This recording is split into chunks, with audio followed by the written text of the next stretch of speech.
G'day and welcome back to the channel, Ginger Ninja's Movie Reviews. I am the Ginger Ninja and these of course are my movie reviews. If you're new to my channel, thank you very much for joining me today as we look at Hellhole from 1985. Now this is part of my Trashy Tuesday series, and this one was actually recommended to me by, I think it was either Marky's Morgue or Carl Keeling, so hey, I don't know whether to say thank you or not because, yeah, this certainly fits into a Trashy Tuesday review. But anyway, before I get into it, I do want to say a big thank you to both those guys, Mikey and Carl. Thank you very much.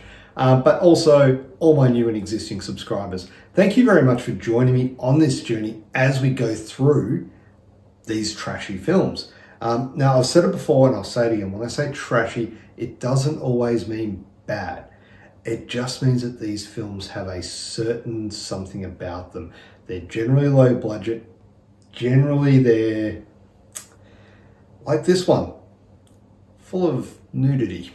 And yeah, they sometimes have a little bit of something extra to them that sets them apart from other films. This one had that in spades. But anyway, let's get into it. Hellhole from 1985, directed by Pierre de Moreau and Tom de Simon. It had two directors. I'm not too sure what that's about. The film stars raysharkey, Judylanders, marjoegortner, I hope I'm pronouncing that correct, maryworonov, Lynn Borden, and robertzdar. Now the plot, a young woman becomes amnesiac after an attack by a hired killer. She's admitted to a mental asylum run by a ruthless doctor who experiments on her patients with a lethal drug, and her attacker just got employed there. Yeah, so this is a very interesting plot, right? And the actual story behind it is really, oh man, I just can't put it into words. Look, when this was recommended to me, I quickly jumped onto Tubi to search it up because I knew I didn't have it in my collection. Nothing. Couldn't find it there.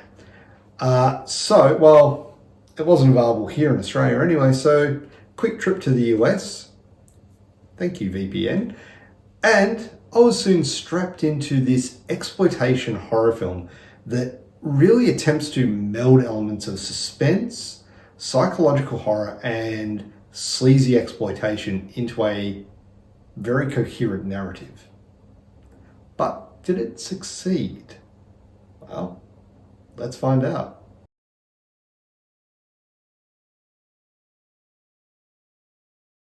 Okay, so diving straight into Hellhole with the cast, and what a mixed bag.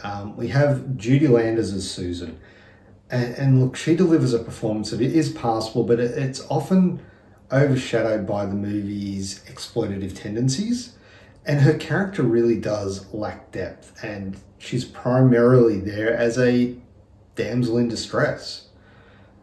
Very different to what we see nowadays, but I mean, I guess back in the 80s, mid-80s to say the least, it was kind of a common thing. Maryworonov as Dr. Fletcher is a stalwart of cult cinema with roles in Night of the Comet, Chopping Mall, and many more. She shines as the sadistic doctor who's experimenting on these patients. And look, her performance is chilling with a very cold and calculated demeanor that makes her a standout antagonist. Another great thing to see was robertzdar in an early pre-maniac cop role. He plays a corrupt, evil security guard, and while it's nothing special, fans of the genre and of robertzdar, it's great to see him out of that makeup and actually having a bit more of a role as such. And then, of course, raysharkey as Silk. Holy shit. This guy. Oh my God. So damn sleazy. Like, this guy's portrayal of the character Silk, a seedy, corrupt and vile person, adds another layer of menace to the film. It's this character's sleaziness is just palpable, and Raysharkey's performance amplifies this film's grim and dirty atmosphere. He's not evil like a slasher, but he is evil more like a sociopath. And he has a very interesting look about him. Very 80s, very, very sleazy, but it does suit the movie perfectly.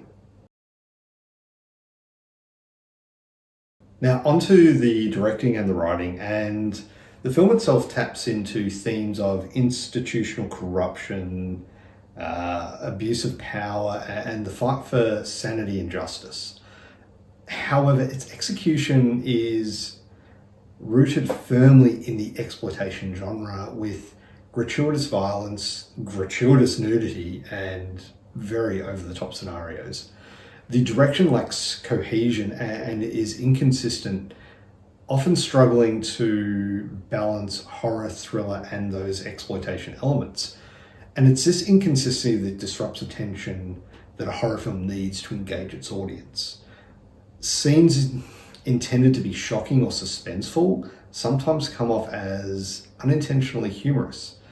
And look, while the narrative itself is pretty straightforward, the actual strength of the film lies in its unabashed embrace of exploitation tropes, delivering shock value and sensationalism in spades. One of the best scenes for that is the lengthy shower scene and fight that ensues. Yeah, and then there's the hot mud bath scene, and then there's other scenes that are just in there for, I'm guessing, shock value, but they're very sleazy. And look, you watch this film, you're going to come out feeling a little bit iffy. Like, what the fuck did I just watch?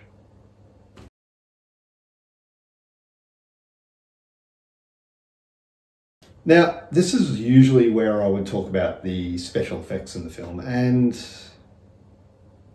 there's none. Not really. For a horror film, there was very little in terms of blood or gore. So even looking at the mental institution setting, that's probably where we get the most effect, because it's sufficiently creepy, but it's also very generic, so it's believable as well. I did like the way there's a semi-abandoned building which they use for storage, and if you go down, you've got the creepy corridors, you've got the lighting effects which are reds and blues, and you've got cells in there which really do make the atmosphere stand out. But it is also the reliance of these standard tropes that make it fail to stand out. It doesn't set it apart from anything either. But yeah, look, like I said, this film was a real, I'm not saying it's a terrible film, but I did find myself getting quite bored with it. So maybe I missed some good effects, and I don't know. But I didn't see a lot in there in that regards. Okay, so rewatchability, and honestly, I'm not likely to go back and rewatch this one. It does have some elements of a great film, don't get me wrong, but these elements are not expanded upon enough to really cement interest in the overall film. Like I said, I felt like I was getting bored through it. It just wasn't keeping me engaged. And it feels like the focus is more on getting to the next scene of gratuitous nudity than exploring any possible horror in the asylum. Now, for a horror film, that is what we want. Don't get me wrong, we want the gratuitous nudity as well, I'm sure, but for a horror film, there's got to be some elements of horror in it. So yeah, probably not going to go back and rewatch this one.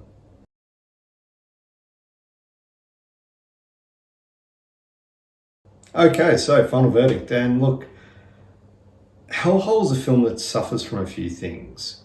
It's got weak direction, poor writing, and very exploitative tendencies.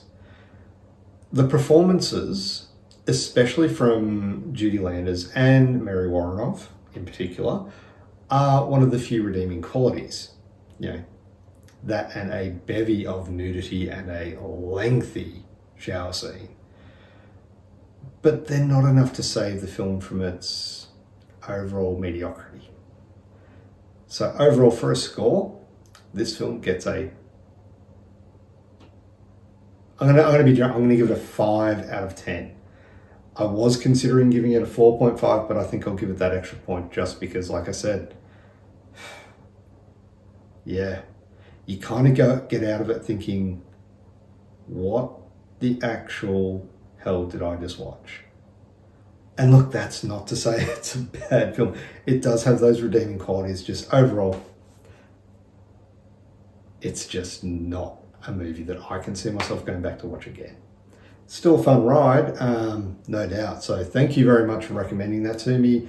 Like I said, I honestly cannot, it's been a week, so I honestly cannot remember who recommended it. It was either Mikey or it was Carl, one of you two. Thank you very much for the recommendation. Don't get me wrong, keep them coming, because if I can find them, I'll watch them and I will give you my honest thoughts on them, without a doubt. So anyway, thank you very much for watching. If you haven't already, please do me a favor, hit that thumbs up button, be much appreciated. And if you've made it all the way through, please subscribe to my channel and hit that notification bell so you're notified of all my upcoming movies, or my movie reviews, I should say. And on that note, obviously, Trashy Tuesday is full effect. It's been an interesting, there's some films that are they're on their way, and it's I can't wait to get to them because I know they're going to be a lot of fun. Next week, I do have one planned. JT, Agoraphobe, you'll know what it is. So yeah, keep an eye out for that. I've also started a new franchise. So this Friday, I will be reviewing Hellraiser. We know what Hellraiser is. We know it's a classic, but does it stand the test of time? Well, I'm going to find out. So yeah, definitely stick around for that. I've also got my 60-second reviews. They're just movies, 60-second quick reviews. Ones that I've checked out, just through the week. I've just chucked them on, watched them, give you my thoughts on them in 60 seconds or less. So yeah, check them out. Like I said, whole different bevy of movies there.